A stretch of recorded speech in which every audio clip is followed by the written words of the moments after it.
Mais, mesdames et messieurs du Rassemblement national, heureusement, ce n'est pas à vous qu'on pense quand on veut faire des enfants. Si un jour des historiens venaient à vouloir illustrer cette expression née avant la honte, ils pourraient se repasser les images de Mme Le Pen aujourd'hui.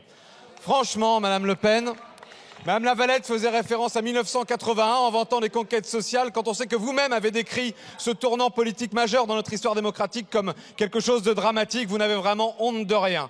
Vous n'avez pas honte aujourd'hui de parler d'abrogation de la réforme des retraites alors que cette abrogation ne figure pas dans le texte dont nous débattons actuellement, c'est-à-dire que vous mentez éhontément aux Françaises et aux Français qui nous regardent et qui ont à souffrir de cette réforme. C'est indigne de représentants de la nation.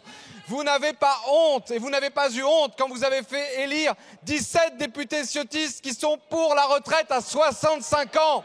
Vous n'aviez pas honte quand vous défendiez la retraite à 65 ans dans votre propre programme présidentiel en 2012.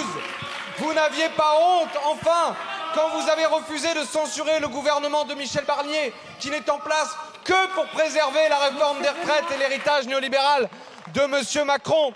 Et vous n'avez pas eu honte, Madame Le Pen, quand vous avez refusé de voter nos amendements il y a quelques jours à peine qui visaient à abroger cette réforme des retraites par le moyen le plus sûr, par le chemin le plus solide pour y parvenir, c'est-à-dire par le projet de loi de finances de la sécurité sociale. En clair, vous êtes une fois de plus dans la tartufferie absolue, dans cette volonté de manipuler, de tromper l'opinion publique. Mais les Françaises et les Français ne sont pas des enfants, ils ne sont pas naïfs, ils vous voient les manipuler avec ce texte qui est vide, qui n'a rien si ce n'est cette injonction perpétuelle à la natalité, c'est-à-dire cette volonté de contrôler le corps des femmes, cohérente avec votre position ambiguë sur l'interruption volontaire de grossesse depuis des années, cohérente avec votre antiféminisme primaire et pavlovien.